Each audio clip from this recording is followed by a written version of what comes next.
ಎಲ್ರಿಗೂ ನಮಸ್ಕಾರ. ಎಲ್ಲರೂ ಹೇಗಿದ್ದೀರಾ? ನಾವಂತೂ ತುಂಬಾ ಚೆನ್ನಾಗಿದ್ದೀವಿ. Welcome back to my channel. So ನಿನ್ನೆ ಬೆಳಗ್ಗೆ ನಾನು ಬ್ರೇಕ್ಫಾಸ್ಟ್ಗೆ ಅಂತ ಹೇಳಿಬಿಟ್ಟು ಹೈ ಪ್ರೋಟೀನ್ ದೋಸೆ ಮಾಡ್ಕೊಂಡಿದ್ದೆ. ಸೊ ನೈಟೇ ನೆನೆಸಿಟ್ಟಿದ್ದೆ. ಸೊ ರೆಸಿಪಿನ ಹೇಗೆ ಮಾಡೋದು ಅಂತ ನೋಡೋಣ ಬನ್ನಿ. ಸೊ ಒಂದು ಬೌಲ್ಗೆ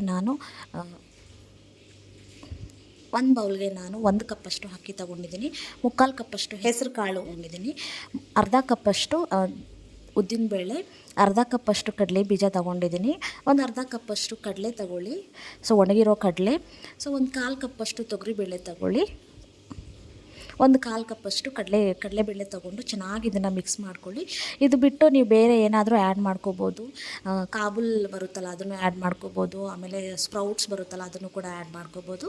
ಸೊ ಇದನ್ನು ಚೆನ್ನಾಗಿ ಒಂದು 2-3 ಸಲ ಚೆನ್ನಾಗಿ ತೊಳ್ಕೊಂಡಿದ್ದಾದಮೇಲೆ ಸೊ ಇದ್ರ ಜೊತೆಗೆ ನಾನೊಂದು 8 ಬಾದಾಮಿನ ಹಾಕ್ಕೊಂಡಿದ್ದೀನಿ. ಸೊ 8 ಬಾದಾಮಿ ಹಾಕ್ಕೊಂಡು ಓವರ್ ನೈಟ್ನ ನೆನೆಸಿಟ್ಬಿಡ್ತಾ ಇದ್ದೀನಿ. ಸೊ ಬೆಳಗ್ಗೆ ಬ್ರೇಕ್ಫಾಸ್ಟ್ಗೆ ಆಗುತ್ತೆ ಅಂತ ಹೇಳ್ಬಿಟ್ಟು. ಸೊ ಬೆಳಗ್ಗೆ ಎದ್ದು ನೋಡಿದಾಗ ನಮಗೆ ಈ ಥರ ಕಾಣುತ್ತೆ, ಚೆನ್ನಾಗಿ ನೆನ್ಕೊಂಡು ಬಿಟ್ಟಿರುತ್ತೆ. ಸೊ ಇದು ಹೆಲ್ತಿಗೆ ತುಂಬಾ ಒಳ್ಳೆಯದು. ಸೊ ಡಯಟ್ ಮಾಡೋರ್ಗಂತೂ ಇದು ಹೇಳಿ ಮಾಡಿಸಿದ ರೆಸಿಪಿ. ಸೊ ಮಾಮೂಲಿ ದೋಸೆ ತಿನ್ನೋಕ್ಕಿಂತ ಈ ಥರ ದೋಸೆ ಎಲ್ಲ ಕಾಳುಗಳು ಹಾಕ್ಕೊಂಡು ತಿಂದರೆ ತುಂಬಾ ಹೆಲ್ತಿಗೆ ಒಳ್ಳೆಯದು. ಸೊ ನಾನು ಅದನ್ನು ಮಿಕ್ಸಿ ಜಾರ್ಗೆ ಹಾಕ್ಕೊಂಡು ಚೆನ್ನಾಗಿ ನುಣ್ಣಗೆ ಪೇಸ್ಟ್ ಥರ ಮಾಡ್ಕೋಬೇಕು, ಹೇಗೆ ನಾವು ದೋಸೆ ಹಿಟ್ಟು ಮಾಡ್ಕೊತೀವಿ ಹಾಗೆ. ಸೊ ಇದನ್ನು ನಾನು ಮಿಕ್ಸಿಗೆ ಹಾಕ್ಕೊಂಡು ಚೆನ್ನಾಗಿ ಈ ಥರ ಒಂದಾದಮೇಲೆ ಒಂದು 2 ಸಲ ಆಯಿತು ನನಗೆ. ಸೊ ಈ ಥರ ಎಲ್ಲ ಜಾರಿಗೆ ಹಾಕ್ಕೊಂಡು ಸ್ವಲ್ಪ ನೀರು ಹಾಕ್ಕೊಂಡು ಈ ಥರ ನುಣ್ಣಗೆ ಮಾಡ್ಕೋಬೇಕು ದೋಸೆ ಹಿಟ್ಟಿನ ಅದಕ್ಕೆ. ಸೊ ಈ ಥರ ಒಂದು ಬೌಲ್ಗೆ ಹಾಕ್ಕೊಂಡು ಇದಕ್ಕೆ ತಕ್ಕಷ್ಟು ಉಪ್ಪು ಹಾಕ್ಕೊಳ್ಳಿ. ಸೊ ರುಚಿಗೆ ತಕ್ಕಷ್ಟು ಉಪ್ಪು. ಸೊ ದೋಸೆ ಹಿಟ್ಟಿನ ಹದಕ್ಕೆ ಬರಬೇಕಂದ್ರೆ ಸ್ವಲ್ಪ ನೀರು ಹಾಕ್ಕೊಂಡು ಚೆನ್ನಾಗಿ ಇದನ್ನು ಮಿಕ್ಸ್ ಮಾಡ್ಕೋಬೇಕಾಗತ್ತೆ. ಸೊ ಇದನ್ನು ನಾವು ಓವರ್ ನೈಟ್ ನೆನೆಸ್ಬಿಟ್ಟು ಬೆಳಗ್ಗೆ ಬ್ರೇಕ್ಫಾಸ್ಟ್ಗೆ ಮಾಡ್ಕೊಬೋದು. ಇನ್ಸ್ಟೆಂಟಾಗಿ ಬೇಗನೆ ಆಗೋಗುತ್ತೆ, ಹೆಲ್ತ್ಗೂ ಕೂಡ ತುಂಬಾ ಒಳ್ಳೆಯದು ಅಂತ ಹೇಳ್ಬೋದು.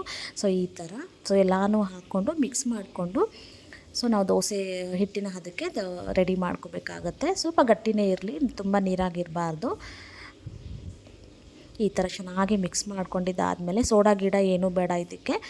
ಸೊ ಈ ಥರ ರೆಡಿ ಮಾಡ್ಕೊಂಡಿದ್ದಾದಮೇಲೆ ನೀರನ್ನ ಅಡ್ಜಸ್ಟ್ ಮಾಡ್ಕೊಳ್ಳಿ. ಸೊ ನಿಮಗೆ ಯಾವ ಥರ ಬೇಕು ಅಂತ ಹೇಳಿಬಿಟ್ಟು. ಸೊ ಆಮೇಲೆ ನಾನು ಕಾಯಿ ಚಟ್ನಿ ಮಾಡ್ಕೊಂಡಿದ್ದೆ ಇದ್ರ ಜೊತೆಗೆ. ಸೊ ಅದನ್ನು ಕೂಡ ಇಲ್ಲಿ ರೆಸಿಪಿನ ನಾನು ಆ್ಯಡ್ ಮಾಡಿಲ್ಲ, ಚಟ್ನಿ ನಾರ್ಮಲ್ ಚಟ್ನಿ ಮಾಡ್ಕೊಂಡಿದ್ದೆ. ಸೊ ಅದಕ್ಕೆ ಒಗ್ಗರಣೆ ಅಂತ ಇಲ್ಲಿ ನಾನು ಕೊಟ್ಟೆ. ಸೊ ಒಗ್ಗರಣೆ ಕೊಟ್ಟು ಈ ಚಟ್ನಿನ ರೆಡಿ ಮಾಡಿ ಸೈಡಿಗೆ ಎತ್ತಿಟ್ಕೊಂಡಿದ್ದಾದಮೇಲೆ ನಾನು ದೋಸೆಗೆ ರೆಡಿ ಮಾಡಿಕೊಂಡೆ. ಸೊ ಚಾರ್ವಿ ಕೂಡ ತುಂಬ ಇಷ್ಟಪಟ್ಟು ತಿಂದಳು ಆ್ಯಕ್ಚುಲಿ. ತುಂಬಾ ಚೆನ್ನಾಗಿತ್ತು, ಹೆಲ್ತ್ಗೆ ಕೂಡ ಒಳ್ಳೇದಲ್ವ ಅಂತ ಹೇಳ್ಬಿಟ್ಟು ಅವಳಿಗೂ ಕೂಡ ಒಂದು ದೋಸೆ ಹಾಕಿಬಿಟ್ಟು ತಿನ್ನಿಸ್ದೆ ನಾನು. ಸೊ ಚಟ್ನಿ ಜೊತೆಗೆ ಇದು ಚೆನ್ನಾಗಿರುತ್ತೆ. ಸೊ ಇದು ಚಟ್ನಿ ಆದಮೇಲೆ ನಾನು ದೋಸೆಗೆ ರೆಡಿ ಮಾಡಿಕೊಂಡೆ. ಒಂದು ತವ ಮೇಲೆ ದೋಸೆ ಚೆನ್ನಾಗಿ ತೊಳ್ಕೊಂಡಿದ್ದಾದಮೇಲೆ ದೋಸೆ ಹಾಕ್ಕೊಳ್ಳಿ. ಈ ಥರ ನಾರ್ಮಲ್ ದೋಸೆ ನಾವು ಹೇಗೆ ಹಾಕ್ತೀವೋ ಹಾಗೇ ಈ ಥರ. ಸೊ ತುಪ್ಪ ಬೇಕಾದರೆ ತುಪ್ಪ, ಎಣ್ಣೆ ಬೇಕಾದರೆ ಎಣ್ಣೆ ಹಾಕ್ಕೋಬೋದು. ನಾನು ತುಪ್ಪ ಬಳಸ್ಕೊಂಡೆ.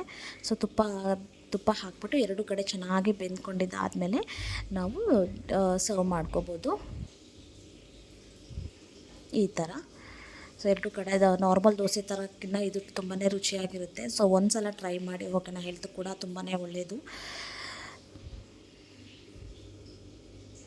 ತುಂಬ ಟೇಸ್ಟಿಯಾಗಿ ಬಂದಿತ್ತು ಈ ಥರ. ಸೊ ಸರ್ವ್ ಮಾಡಿ ನಾನು ಹರೀಶಿಗೆ ಕೊಟ್ಟೆ. ಸೊ ಚಟ್ನಿ ಜೊತೆಗೆ ಸರ್ವ್ ಮಾಡಿದ್ದೆ. ಸ್ವಲ್ಪ ಖಾರದ ಪುಡಿ ಮಾಡ್ಕೊಂಡಿದ್ನಲ್ವ ನಾನು ಮೊನ್ನೆ, ನುಗ್ಗೆ ಸೊಪ್ಪಿನ ಪುಡಿ, ಅದ್ರ ಜೊತೆಗೆ ಸರ್ವ್ ಮಾಡ್ಕೊಂಡು ತಿಂದೆ. ಸೊ ಇದಾಗಿತ್ತು ಇವತ್ತಿನ ವೀಡಿಯೋ. ನೆಕ್ಸ್ಟ್ ವೀಡಿಯೋದಲ್ಲಿ ಮತ್ತೆ ಸಿಗ್ತೀನಿ. ಅಲ್ಲಿವರೆಗೂ ನಮಸ್ಕಾರ, ಬಾಯ್.